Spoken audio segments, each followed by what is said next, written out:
Good afternoon students. Today बेटा देखिए, आज कल हमने चैप्टर स्टार्ट किया था केमिस्ट्री का। तो उस चैप्टर में हमने स्टार्टिंग में केमिकल इक्वेशन रिएक्शंस के बारे में पढ़ा, how they can be balanced, उनको बैलेंस हम कैसे कर सकते हैं, इन सब चीज़ों के बारे में पढ़ा। अब चैप्टर को थोड़ा सा प्रोसीडिंग में लेते हैं। अगला टॉपिक जो है हमारे चैप्टर का वो क्या है, types of chemical equations. Equation कहिए और रिएक्शंस कहिए, लेकिन मोर प्रोमिनेंट वर्ड जो है वो यहाँ पे क्या है, रिएक्शंस है। देखिए, there are basically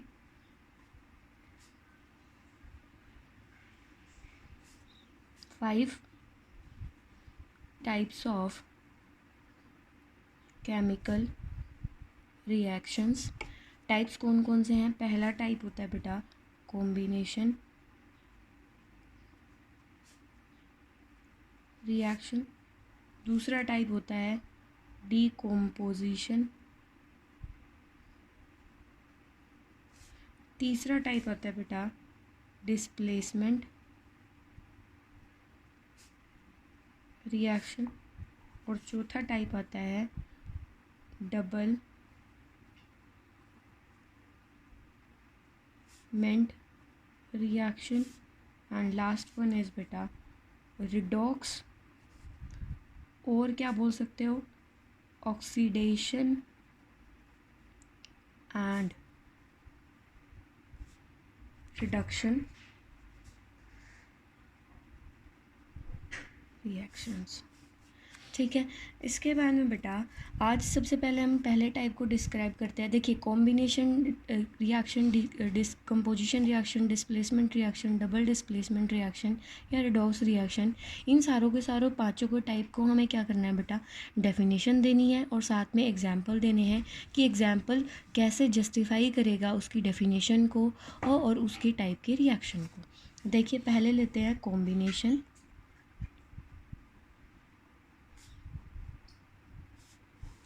combination reaction को अगर हम डिफ़ाइन करते हैं तो कॉम्बिनेशन रिएक्शन को डिफ़ाइन करने के लिए हम डेफिनेशन देते हैं इसकी, it is a type of reaction in which it is a type of reaction in which two or more than two reactant will bind or combine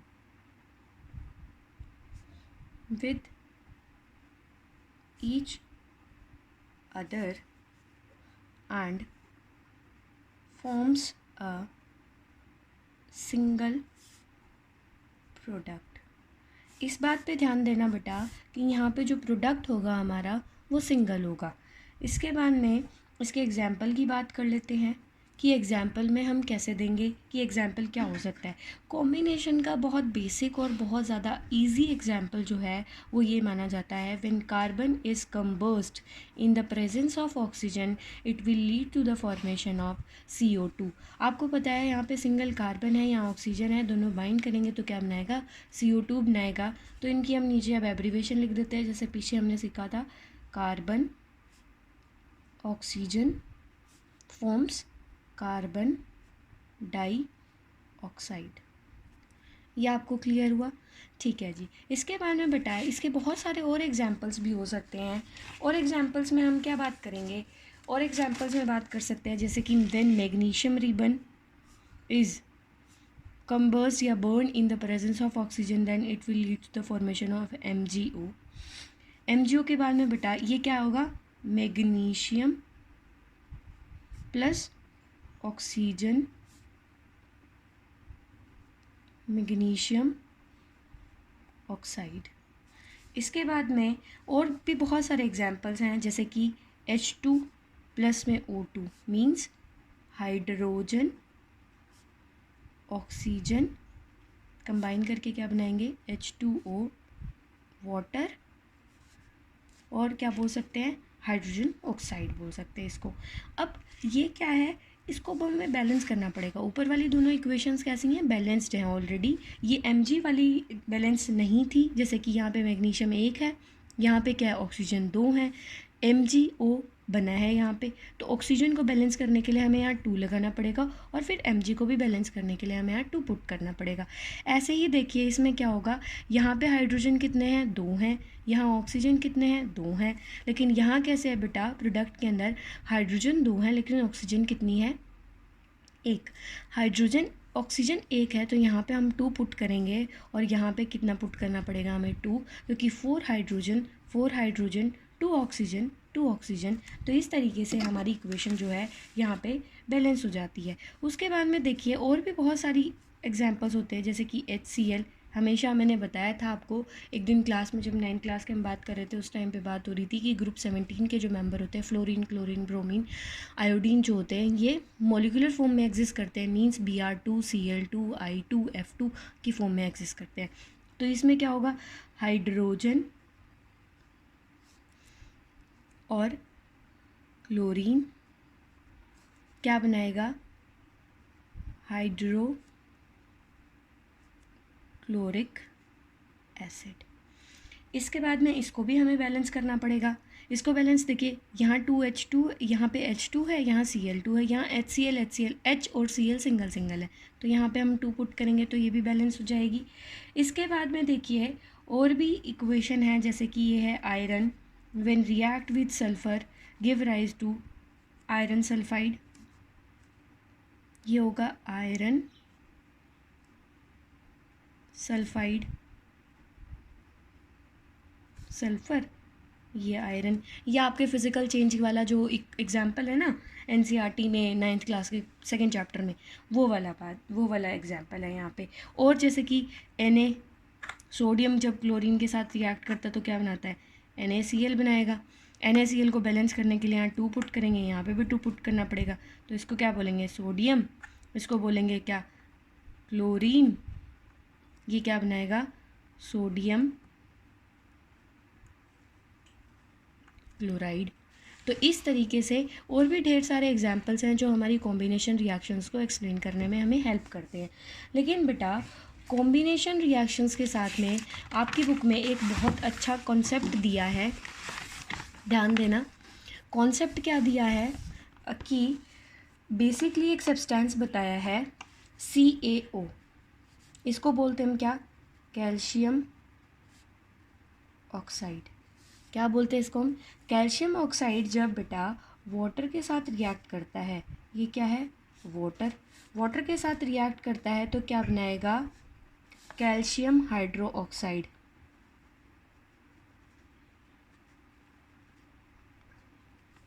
calcium hydroxide बनाएगा। इसको हम क्या बोलते हैं, कॉमन नेम जो इसका क्या होता है, क्विकलाइन। किसका बोल रही हूँ, कैल्शियम ऑक्साइड का कॉमन नेम क्या होता है, क्विकलाइन। और कैल्शियम हाइड्रोक्साइड का कॉमन नेम होता है स्लेक्ड लाइम। और साथ में बहुत सारी हीट जनरेट होती है इसमें। सिर्फ आपको भी एक बार हीट पे फोकस करना है, इसके बाद में एक और टाइप की जो रिएक्शन है उसके बारे में बताऊंगी। क्या है ये, कैल्शियम ऑक्साइड जब वाटर के साथ रिएक्ट करता है तो क्या बनाता है बेटा, कैल्शियम हाइड्रोक्साइड। ये भी एग्जाम्पल किसका है, कॉम्बिनेशन रिएक्शन का है, क्योंकि ऑब्वियस सी बात है 2 रिएक्टेंट हैं, क्या बन रहा है, एक प्रोडक्ट बन रहा है। ठीक है जी। इसका क्वेश्चन जो है वो आपके NCERT की बुक में ब्लू क्वेश्चंस में दिया हुआ है, इन टेक्स्ट क्वेश्चन है। इन टेक्स्ट क्वेश्चन क्या बोल रहा है, a substance X which is used in white washing. A substance X जो है बेटा वो वाइट वॉशिंग में यूज़ होता है। देखिए कैसे, जो हमारा ये CaOH होल्ड वाइज है ना बेटा, CaOH होल्ड वाइज, जब बेटा ये एटमॉस्फेयर की कार्बन डाइऑक्साइड के साथ रिएक्ट करता है, क्या बोला, कैल्शियम हाइड्रोक्साइड जब एटमॉस्फेयर की कार्बन डाइऑक्साइड के साथ रिएक्ट करता है तो वो क्या बनाएगा, कैल्शियम कार्बोनेट। क्या बनाएगा, कैल्शियम कार्बोनेट। और साथ में वाटर जो है वो इवेपोरेट होके उड़ जाएगा, मींस कैल्शियम हाइड्रोक्साइड, ये कार्बन डाइऑक्साइड। ठीक है। इसके बाद में देखते हैं, जब बेटा ये कैल्शियम कार्बोनेट जो है, जब when it dry it appears as white in colour. ये कैसी अपीयर होगी? वाइट कलर की अपीयर होगी। इसी वजह से this substance x is used in white washing, क्योंकि वाइट वॉशिंग के लिए ये सब्सटेंस एक्स इसलिए यूज़ किया जाता है, जब ये कार्बन डाइऑक्साइड के साथ रिएक्ट करेगा तो कैल्शियम कार्बोनेट बनाएगा और साथ में क्या है, वाटर रिलीज़ करेगा। अब बेटा इसी में आप एक पॉइंट और पढ़ेंगे, इसी कॉम्बिनेशन रिएक्शन में एक कंसेप्ट और निकल के आया है, endothermic reactions and exothermic reactions. Endothermic reactions और एक्सोथर्मिक रिएक्शंस को आप कैसे डिफाइन कर सकते हो? अगर बात करते हैं endothermic reactions, these are those reactions in which heat is required for the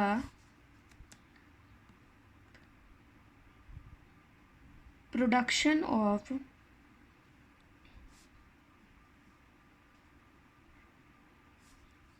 products. देखिए क्या बोला, एंडोथर्मिक रिएक्शंस और एक्सोथर्मिक रिएक्शंस को दोनों को एक्सप्लेन करने के लिए आपको कंफ्यूज होने की ज़रूरत नहीं है। एंडोथर्मिक रिएक्शन और एक्सोथर्मिक रिएक्शंस में सिर्फ और सिर्फ फंडा हीट का है। कभी कभी आपने देखा होगा कि मतलब नहीं किया है तो अभी फेस करेंगे लैब में, कभी भी जब भी क्लासेस लगेंगी तो लैब में भी फेस होता है कि कुछ रिएक्शंस जो होती है केमिस्ट्री की वो हम परफॉर्म करते हैं लैब्स के अंदर, केमिस्ट्री लैब में। तो वहाँ पे देखते हैं कि कभी कभी क्या होता है कि कुछ रिएक्टेंट एक रिएक्टेंट कुछ डाला, दूसरा रिएक्टेंट कुछ डाला, जिसकी वजह से हम अगर बेटा हमारे apparatus को टच करके देखते हैं तो उसमें क्या होता है, वो हमें वार्म लगता है।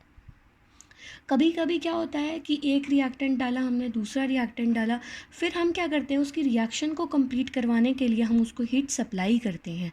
तो उसी बिहाफ पे क्या होता है कि हीट की सप्लाई करनी पड़ेगी, रिएक्शन को प्रोसीड करने के लिए हीट देनी पड़ेगी, या हीट रिएक्शन होने के बाद में लिबरेट होगी। उसी बिहाफ पे हम इन दोनों को एक्सप्लेन करते हैं। One is endothermic reaction and another is exothermic reaction. Endothermic reaction के बारे में बताया क्या, these are those reactions in which heat is required for the production of products, या फिर क्या बोल सकते हो, for the proceeding to the product. समझ में आया? इसके बाद में बेटा अगला देखते हैं, these are those reactions in which heat is liberated during the reaction। क्या बोला इसमें कि ये वो रिएक्शंस होती हैं जिसमें हीट जो है वो लिबरेट होएगी रिएक्शन के टाइम पे, या फिर और after completion of the reaction. शायद क्लियर हुआ होगा। Exothermic reactions are those reactions in which the heat is liberated during the reaction और after the completion of reaction, या फिर after the formation of product. और क्या लिख सकते हो, after the formation of products. अब इसके बाद में इनके एग्जाम्पल्स की बात कर लेते हैं। एग्जाम्पल में आपको कंफ्यूज नहीं होना है। एग्जाम्पल आपको कई एग्जाम्पल, जैसे एंडोथर्मिक एक्सोथर्मिक रिएक्शन के एग्जाम्पल्स की बात करूं तो इसमें बहुत सारे एग्जाम्पल्स आपको क्या होंगे कि बहुत सारे एग्जाम्पल्स आपको ऐसे लगेंगे कि ये तो कॉम्बिनेशन का एग्जाम्पल है, ये तो डिकम्पोजिशन का एग्जाम्पल है, या सो ऑन किसी भी टाइप का रिएक्शन का एग्जाम्पल है। लेकिन मैम एंडोथर्मिक एक्सोथर्मिक रिएक्शंस तो हमने कॉम्बिनेशन में पढ़ी थी।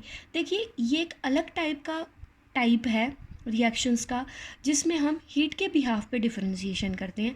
तो इसमें कोई फ़र्क नहीं पड़ता कि आप लोग कॉम्बिनेशन का एग्जाम्पल दे रहे हैं या डिकम्पोजिशन का एग्जाम्पल दे रहे हैं। तो देखिए इसमें क्या होगा, जब हम क्या बात करते हैं बेटा, हीट लिबरेट होने वाले में बात कर रहे हैं कि एक्सोथर्मिक रिएक्शन कैसी होती है। देखिए, जब हम बात करते हैं CaO कैल्शियम ऑक्साइड को, जब हम बेटा वाटर के साथ ऐड करते हैं, जो ऊपर अभी हम इक्वेशन पढ़ के आए, calcium oxide is reacted with water then it will leads the formation of CaOH whole twice. साथ में क्या रिलीज़ हो रही थी? हीट रिलीज़ हो रही थी। तो इसको हम क्या बोलेंगे? Exothermic reaction. और भी बहुत सारी इक्वेशंस होती हैं, जैसे कि दूसरा एग्जांपल क्या हो सकता है? Oxidation of food. Oxidation of food में क्या होगा? C6H12O6 गिव, प्लस में क्या होगा? Sorry, carbon dioxide plus water. क्या हो रहा है? Carbon dioxide plus water, sorry C6H12O6 give rise to बेटा, देखिए जैसे कि हम एग्जांपल ले रहे थे C6H12O6। C6H12O6 को बेटा जब हम ऑक्सीडेशन करवा रहे हैं, ऑक्सीडेशन का मतलब ऑक्सीजन की प्रेजेंस में ब्रेक करेंगे, जब इसका हम ऑक्सीडेशन करवाते हैं तो क्या होता है? कार्बन डाइऑक्साइड रिलीज़ होती है, वाटर रिलीज़ होता है और साथ में हीट रिलीज़ होती है। साथ में क्या रिलीज़ होती है? हीट रिलीज़ होती है। इसी वजह से ये भी क्या है? एक्सोथर्मिक रिएक्शन है। पहला एग्जाम्पल क्या था हमारा? When calcium oxide is mixed in water then it will leads the formation of calcium hydroxide and large amount of heat is released. दूसरा क्या है? Oxidation of food. Oxidation of food में क्या होगा? Glucose is in the form of food.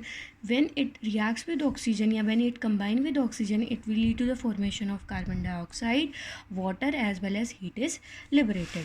इसके बाद में आते हैं हम एंडोथर्मिक रिएक्शंस के एग्जांपल्स पे। एंडोथर्मिक रिएक्शंस मैंने क्या बताया कि प्रोडक्ट्स की फॉर्मेशन के लिए हमें हीट की सप्लाई करनी पड़ेगी। फॉर एग्जांपल देखिए CaCO3 क्या है? CaCO3 को बेटा ब्रेक करने के लिए हमें हीट देनी पड़ेगी। CaCO3 को हमें ब्रेक करने के लिए क्या है? हीट देनी पड़ेगी। इसकी वजह से क्या बनेगा? CaO मीन्स क्या बनेगा हमारा? क्विकलाइम बनेगा और साथ में CO2 गैस जो है वो क्या होगी? लिबरेट होगी। ये हमारा पहला एग्जाम्पल था। और दूसरा एग्जाम्पल क्या हो सकता है हमारा? दूसरा एग्जाम्पल हो सकता है जैसे कि देखिए FeSO4 को हमें क्या दी? हमने क्या दी? हीट दी। FeSO4 को हमने हीट दी बेटा, तो उससे क्या बनेगा? Fe2O3। Fe2O3 को हम क्या बोलते हैं? फेरिक ऑक्साइड बोलते हैं। क्या बोलते हैं? Ferric oxide. और साथ में बेटा क्या बनेगा? SO2 plus SO3। और भी बहुत सारे एग्जाम्पल्स आपको देखने को मिलेंगे किसके? एक्सोथर्मिक रिएक्शंस के और एंडोथर्मिक रिएक्शन की। तो शायद कन्फ्यूजन नहीं बची होगी, अब आपको ये बात क्लियर हुई होगी एंडोथर्मिक रिएक्शंस और एक्सोथर्मिक रिएक्शंस के बारे में और उनके एग्जाम्पल्स के बारे में। चलिए, इसके बाद में बेटा एक और पॉइंट दिया है आपकी NCERT में, why respiration is called exothermic reaction. क्या बोला? Why respiration is called as exothermic reaction. Respiration को एक्सोथर्मिक रिएक्शन क्यों बोलते? देखिए, रेस्पिरेशन में क्या होता है? In respiration there is oxidation of food takes place. क्या बताया? In respiration there is oxidation of food takes place. तो हम इसको इक्वेट कैसे कर सकते हैं? Then it is equated as C6H12O6 plus बेटा ऑक्सीजन के साथ कंबाइन करेगा तो क्या बनाएगा? CO2 plus H2O plus heat. देखिए यहाँ पे भी हीट क्या हो रही है? लिबरेट। यहाँ पे भी हीट क्या हो रही है? लिबरेट हो रही है। तो इस बिहाफ पे बेटा ये भी कैसी है? एक्सोथर्मिक रिएक्शन है। कैसी रिएक्शन है ये? एक्सोथर्मिक रिएक्शन है। Exothermic reaction. और ये बात है कि ऑक्सीडेशन ऑफ फूड जो है वो कहाँ हो रहा है? Mitochondria of cell. कहाँ हो रहा है ये भी? Mitochondria of cell. मतलब ऑक्सीडेशन कहाँ हो रहा था, ये मैंने आपको बताया था उस टाइम पे जब हम लाइफ प्रोसेस में रेस्पिरेशन पढ़ रहे थे कि फूड पहुँचेगा ब्लड के थ्रू सेल तक, ऑक्सीजन भी पहुँचेगी ब्लड के थ्रू सेल तक। वहाँ पे क्या होगा, ये ग्लूकोज का क्या होगा, ब्रेकडाउन होगा ऑक्सीजन की प्रेजेंस में। आइए इसको बैलेंस कर लेते हैं। पहले इसको लिख लो नीचे क्या क्या है ये, glucose, oxygen, carbon dioxide, water, और वहाँ पे तो लिखा ही है वो हीट है। देखिए बैलेंस करेंगे इसको, क्या सारे को बैलेंस करने के लिए हम 6 पुट कर देंगे, फिर बैलेंस हो जाएगी। यहाँ 12 हाइड्रोजन, 12 हाइड्रोजन, 6 2 जे 12 और 6 2 जे 12, और उसके साथ में क्या होगा बेटा, यहाँ पे बैलेंस करेंगे कितना होगा, 6 2 जे 12 और 6 18, 6 2 जे 12 और 6 18 ऑक्सीजन हो गए हमारे। 6 कार्बन है, यहाँ पे भी 6 कार्बन है, hence your equation is balanced. चलिए इसके बाद में अगला टाइप पढ़ते हैं, डैट इज डीकम्पोजिशन रिएक्शन। ये बेटा आपका क्या है, सेकेंड टाइप है। सेकेंड टाइप का नाम क्या है, डीकम्पोजिशन रिएक्शन। देखिए डीकम्पोजिशन रिएक्शन को डिफाइन करने के लिए हम क्या देते हैं, डीकम्पोजिशन का मतलब होता है means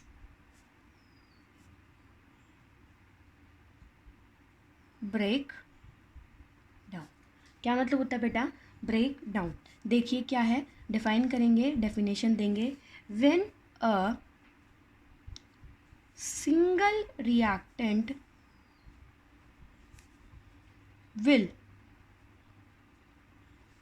broken down into 2 or more products during the reaction is called decomposition reaction। देखिए क्या बोला, when a single reactant will broken down into 2 or more product during the reaction is called as decomposition reaction।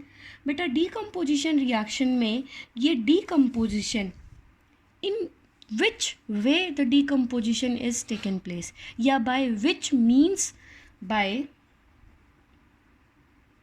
which means the decomposition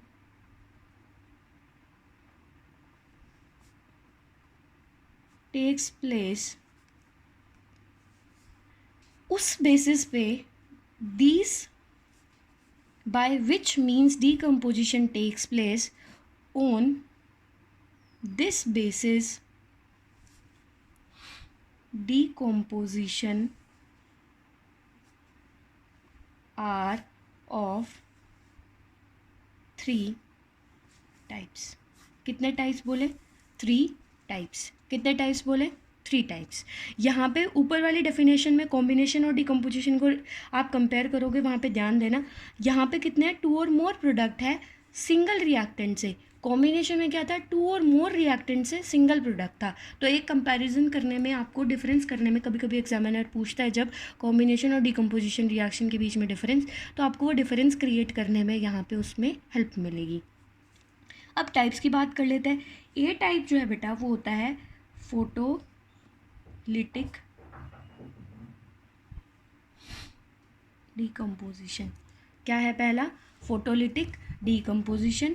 दूसरा type है बेटा electrolytic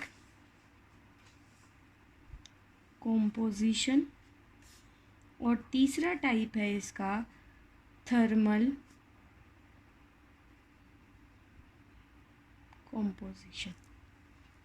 there are basically बताया decomposition किस means से या किसके थ्रू हो रही है, उस बिहाव पे डिकम्पोजिशन रिएक्शन जो है बेटा ये 3 टाइप की होती है, फोटोलिटिक, इलेक्ट्रोलिटिक एंड थर्मल। देखिए सिर्फ यहाँ पे मैं मीन्स के बारे में लिखूँगी, इलेबोरेशन जो होगा वो बाद में बताऊँगी। फोटोलिटिक का मीन्स होता है इन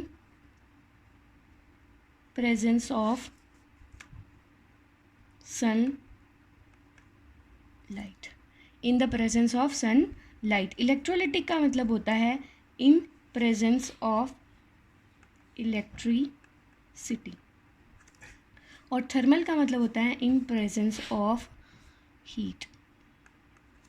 और इन प्रेजेंस ऑफ हीट यानी थर्मल डिकम्पोजिशन जो है बेटा, यही आपकी एंडोथर्मिक रिएक्शंस के एग्जाम्पल्स भी हो सकते हैं, बहुत सारे। देखिएगा, अब स्टार्ट करते हैं। सबसे पहले डिफाइन करेंगे हम पहले थर्मल डिकम्पोजिशन। क्या बोला? Thermal decomposition. It is a type of reaction, it is a type of reaction when one reactant will broken down into two or more products in the presence of heat energy। तो वो कैसी होंगी reactions आपकी बेटा? Thermal decomposition, या फिर बोल सकते हो are called as thermal decomposition reactions. तो शायद क्लियर हुआ होगा। थर्मल डिकम्पोजिशन रिएक्शन वो रिएक्शन होती हैं जिसमें रिएक्टेंट एक है, बहुत सारे प्रोडक्ट में ब्रोक होगा, किसकी प्रेजेंस में? हीट एनर्जी की फॉर्म में, प्रेजेंस में। तो अब स्टार्ट करते हैं इसके एग्जाम्पल्स के बारे में कि what are there examples. Examples क्या क्या होंगे बेटा थर्मल डिकम्पोजिशन के? जैसे कि देखिए, हमने पीछे एंडोथर्मिक रिएक्शन में एग्जाम्पल किया था, वही वाला सेम एग्जाम्पल हम दे सकते हैं। जैसे कि CaCO3, calcium carbonate, heat provide की बेटा, क्या बनाएगा? CaO, कैल्शियम ऑक्साइड, साथ में क्या रिलीज करेगा? CO2, carbon dioxide. क्लियर हुआ? इसी रिएक्शन को, जो ये Ca कैल्शियम कार्बोनेट जो होता है, इट इज़ यूज्ड, इस रिएक्शन से मीन्स कैल्शियम कार्बोनेट से जो रिएक्शन से जो प्रोडक्ट मिला, प्रोडक्ट कौन होगा?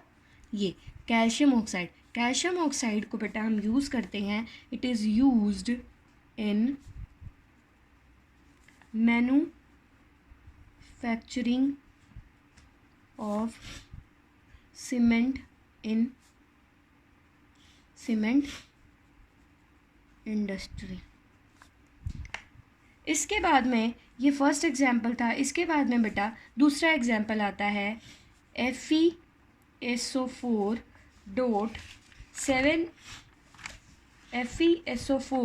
Dot 7H2O।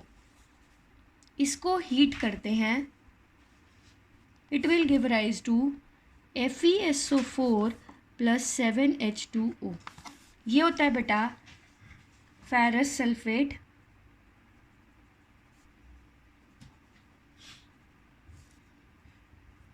हाइड्रेटेड बोलो और एक्वस बोलो, बात एक है।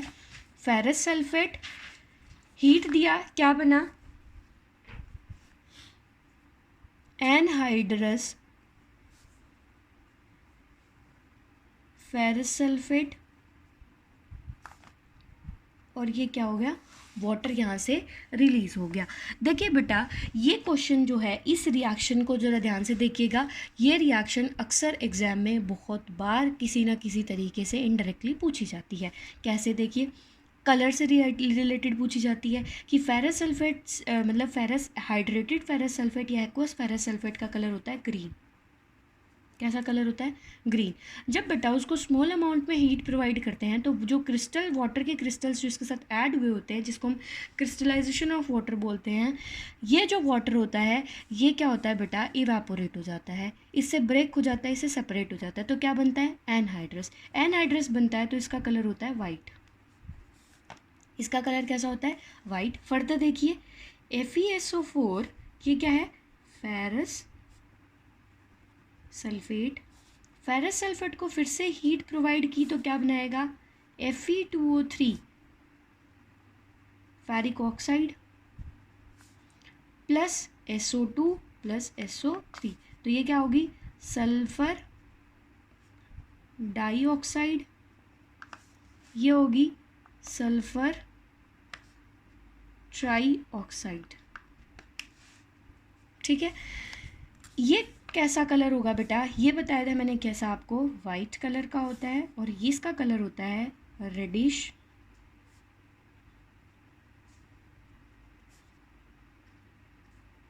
कलर। ये वाली जो इक्वेशन है दोनों की दोनों पूछी जाती है। A substance x which is have green colour, what happens when the heat is provided to it,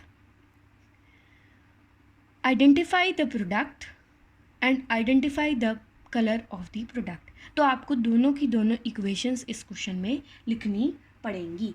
अच्छा जी, इसके बाद में तीसरा एग्जाम्पल क्या आता है डिकम्पोजिशन का, PbNO3 होल ट्वाइस, इसको बोलते हैं लेड नाइट्रेट। जो हमने पहले मैंने आपको बैलेंसिंग करवाने में करवाई थी ना एग्जाम्पल, उसका आप ये फॉर्मुलेटेड इक्वेशन लिख रही हूँ मैं, उसमें प्रॉब्लम नहीं आएगी आपको। अगर बाय चांस ये आ भी जाती है तो फॉर्मुलेटेड है कि यहाँ से हो जाएगी 2PbNO3 whole twice give rise to 2PbO, इसको बोलते हैं हम लेड ऑक्साइड। क्या बोलते हैं इसको हम, लेड ऑक्साइड बोलते हैं। इसके बाद में ये और क्या लिबरेट करेगी, 4NO2। 4NO2 का मतलब होता है नाइट्रोजन डाइऑक्साइड, और बेटा साथ में रिलीज करेगी ऑक्सीजन गैस। अच्छा जी, यहाँ पे आपका डीकम्पोजिशन के एग्जाम्पल्स के साथ में थर्मल डीकम्पोजिशन कंप्लीट होता है। थर्मल डीकम्पोजिशन के बाद में बेटा दूसरा टाइप जो है इसका, दूसरा टाइप आता है इलेक्ट्रोलिटिक डीकम्पोजिशन। अब इसकी डेफिनेशन देख लेते हैं पहले कि ये कैसी रिएक्शंस होती हैं। In this a single reactant will be broken down into two or more products in the presence of electricity. बताया था इलेक्ट्रिसिटी की प्रेजेंस में जो भी डिकम्पोजिशन होगी उसको क्या बोलते हैं हम, इलेक्ट्रोलिटिक डिकम्पोजिशन बोलते हैं। इसका बेस्ट एग्जाम्पल जो है वो माना जाता है क्या बेटा, व्हेन H2O 2H2O इलेक्ट्रिसिटी के साथ अप्लाई किया जाता है बेटा, तो ये क्या बनाता है 2H2 + O2, मीन्स हाइड्रोजन और ऑक्सीजन की फॉर्मेशन वाटर से इन द प्रेजेंस ऑफ इलेक्ट्रिसिटी सबसे बेस्ट एग्जांपल माना जाता है किसका, इलेक्ट्रोलिटिक डीकम्पोजिशन रिएक्शन का। इलेक्ट्रोलिटिक डीकम्पोजिशन रिएक्शन में बेटा एक और एडिशनल इन्फॉर्मेशन देना चाहूँगी। इलेक्ट्रोलिटिक डीकम्पोजिशन के अंदर एडिशनल इक्वेशन वो क्या है, देखिए इसके अंदर क्या होता है, हम इलेक्ट्रोड्स यूज़ करते हैं। क्या यूज़ करते हैं, इलेक्ट्रोड्स। क्या यूज़ करते हैं, इलेक्ट्रोड्स यूज़ करते हैं। एक इलेक्ट्रोड का नाम होता है कैथोड, दूसरी का होता है एनोड। दूसरी का क्या होता है, एनोड। और इन दोनों को बैटरी से कनेक्ट कर दिया जाता है और यहाँ पे क्या होता है हमारा, वो इलेक्ट्रोलाइट प्रेजेंट होता है। इलेक्ट्रोलाइट माने जिसमें आयंस की कंसंट्रेशन ज़्यादा होती है, और आयंस की कंसंट्रेशन ज़्यादा होगी मीन्स फ्री इलेक्ट्रॉन्स होंगे, और फ्री इलेक्ट्रॉन्स होंगे तो इलेक्ट्रिसिटी को कंडक्ट कर पाएगा। तो ये क्या होता है, इलेक्ट्रोलाइट। और साथ में इसमें वाटर होता है। इलेक्ट्रोलाइट की जगह पे अब क्या हो रहा है, हमें इलेक्ट्रिसिटी तो पास करानी नहीं है, हमें तो वाटर की ब्रेकडाउन करनी है। तो यहाँ पे इलेक्ट्रोलाइट की जगह पे क्या हो सकता है, वाटर। सिर्फ वाटर तभी होगा तब हम इलेक्ट्रोलिटिक डिकम्पोजिशन की बात करते हैं वाटर की। या फिर बोल सकते हैं hydrolysis of water in the presence of electricity. इसमें क्या होता है बेटा, कैथोड पे जो चार्ज होता है वो कैसा चार्ज होता है, निगेटिव। कैसा चार्ज होता है, निगेटिव।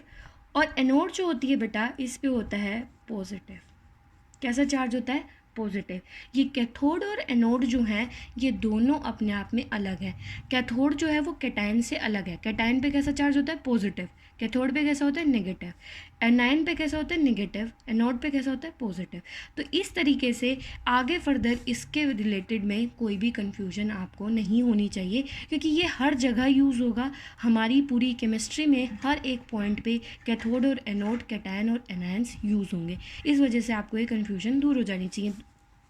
लिख देती हूँ, कैटायन पॉजिटिव चार्ज्ड और एनायन निगेटिव चार्ज।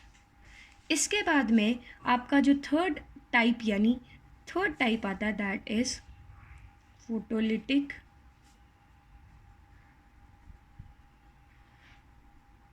डिकम्पोजिशन। कैसा टाइप आता है, photolytic decomposition. Photolytic decomposition reaction में क्या आता है बेटा, फोटोलिटिक डिकम्पोजिशन रिएक्शन बोलता है when the decomposition of reaction takes place in the presence of sunlight. तो क्या बोल सकते हैं, it is a type of reaction in which the single reactant will be broken down into two or more products in the presence of sunlight। Clear हुई होगी definition. इसके बाद में इसके एग्जांपल्स पढ़ लेते हैं। एग्जांपल्स क्या क्या होंगे, जैसे कि 2AgCl give rise to 2AgCl2। इससे रिलेटेड क्वेश्चन पूछा जाता है, इसको बोलते हैं बेटा हम silver chloride, silver chlorine.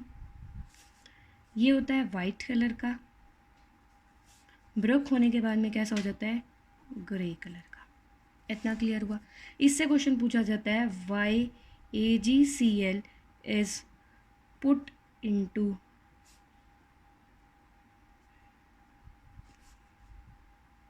Dark colour bottles. यह पूछता है कि AgCl और AgBr, AgCl और AgBr को हम डार्क कलर बोटल्स के अंदर क्यों यूज़ करते हैं, because in the presence of sunlight they will fastly decompose into Ag and Cl और Br। क्लियर हुआ। मीन्स कहता है कि वाई AgCl या AgBr, सिल्वर क्लोराइड या सिल्वर ब्रोमाइड को हम डार्क बोटल्स के अंदर क्यों पुट करते हैं, क्योंकि या फिर एडवाइस क्यों दी जाती है कि इनको डार्क कलर की बोटल्स में ही पुट करना चाहिए, क्योंकि बेसिकली क्या होता है, इन डार्क कलर्स की बोतल में जनरली देखा जाता है कि डार्क कलर की बोतल जो है वो डायरेक्टली उसको सनलाइट के कांटेक्ट में नहीं आने देती हैं। जब डायरेक्टली सनलाइट के कांटेक्ट में वो नहीं आएंगी तो उसकी वजह से क्या होगा, ईजीली वो डिकम्पोज नहीं होंगी। दूसरा एग्जाम्पल, ये तो पहला एग्जाम्पल है, दूसरा एग्जाम्पल क्या आता है, AgBr। 2